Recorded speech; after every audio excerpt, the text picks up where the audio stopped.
India का वो एक डिसीजन जिस वजह से लक्षद्वीप पाकिस्तान का नहीं बल्कि भारत का हिस्सा बना। लेकिन क्यों भारत का हिस्सा होने के बावजूद भी लक्षद्वीप जाने के लिए वहां के लोकल लोगों के अलावा बाकी इंडियंस को परमिट की जरूरत होती है। लक्षद्वीप के भारत में जुड़ने की कहानी से लेकर हिस्ट्री पर बात करेंगे इस वीडियो में। हेलो, मैं हूं स्वर्ण और आप देख रहे हैं स्विच।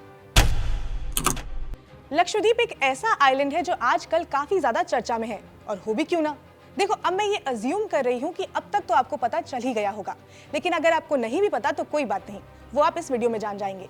लेकिन पहले शुरुआत करेंगे उससे जिस लाइन से मैंने ये वीडियो शुरू की है, वो कि इंडिया का वो एक डिसीजन कौन सा था जिस वजह से लक्षद्वीप हमारा यानी कि भारत का हुआ, पाकिस्तान का नहीं। तो ये जानने के लिए अगस्त 1947 में जाना होगा। वो टाइम हम में से कोई भी याद नहीं करना चाहता है, क्योंकि वो टाइम था पार्टीशन का।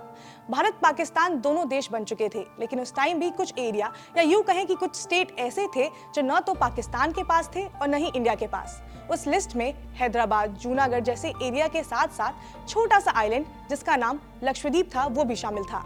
वही लक्षद्वीप जिस पर खूब कंट्रोवर्सी हो रही है। खैर, वापस आते हैं पार्टीशन वाले टाइम पर। तो उस टाइम लक्षद्वीप पर न तो भारत का कब्जा था और न ही पाकिस्तान का।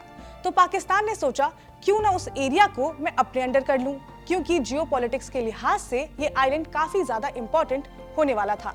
तो उस टाइम के पाकिस्तान के प्रधानमंत्री लियाकत अली खान ने एक बड़ी सी वॉरशिप लक्षद्वीप भिजवा दी।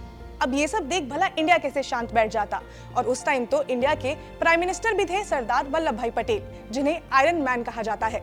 अब वो ऐसे कैसे नहीं पाकिस्तान से लोहा मनवाते। तो उन्होंने क्या किया कि उन्होंने तुरंत ही मुदालियर ब्रदर्स को इन्फॉर्म किया और उन्होंने कहा कि वो लक्षद्वीप जाएं और वहां पर हिंदुस्तान का झंडा फहराएं।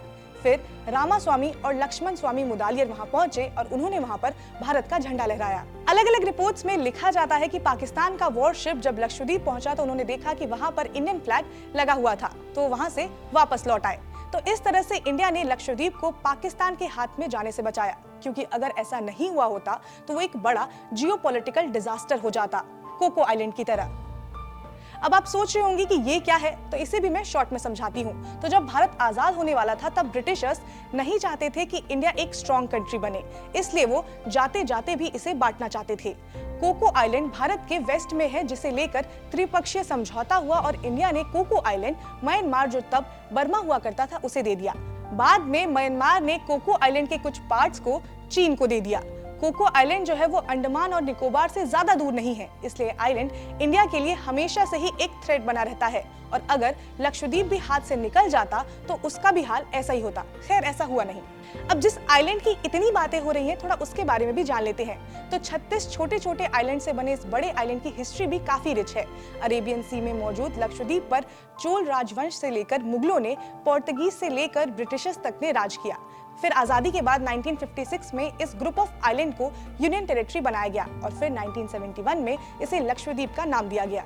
तो ये तो रही इनकी हिस्ट्री की बात। अब शुरुआत में मैंने एक बात कही थी कि यहाँ जाने के लिए परमिट की जरूरत होती है, वो क्यों, वो भी थोड़ा जान लेते हैं। तो वो इसलिए क्योंकि टूरिज्म की वजह से वहाँ का कल्चर और वहाँ के लोग अफेक्ट ना हो, स्पेशली वहाँ पर जो शेड्यूल्ड ट्राइब लोग हैं उनके कल्चर पर असर न पड़े, इसलिए ऐसा किया जाता है। तो अब लक्षद्वीप और मालदीव की क्या कंट्रोवर्सी चल रही है, थोड़ा वो भी बता देती हूँ। वैसे तो मैंने ये मान लिया था कि आपको ये पता ही होगा, लेकिन अब जिन्हें नहीं पता थोड़ा उनके बारे में भी सोचना पड़ता है। तो हुआ ये कि प्रधानमंत्री नरेंद्र मोदी जनवरी के फर्स्ट वीक में लक्षद्वीप गए, जहाँ की फोटोज खूब वायरल हुई। लोग लक्षद्वीप का कंपैरिजन मालदीव से करने लगे, जो मालदीव के कुछ मंत्रियों को अच्छी नहीं लगी। फिर उन्होंने आपत्तिजनक टिप्पणी कर दी, जिसके बाद बॉयकॉट मालदीव जो था वो ट्रेंड करने लगा, और ये मुद्दा जो था वो काफी ज्यादा बढ़ने लग गया। अब हाल ऐसा है कि दोनों देशों के इंटरनेशनल रिलेशन पर बात आ गई है। तो मोटा माटी यही बात है। तो अब आई होप आप ये समझ गए होंगे कि अभी की कंट्रोवर्सी क्या है, लक्षद्वीप इंडिया का हिस्सा कैसे बना और उसकी क्या हिस्ट्री है। अब अगर आपको ये वीडियो काम की लगी हो तो बस फिर इसे जल्दी से लाइक करो, शेयर करो और सब्सक्राइब करो स्विच को।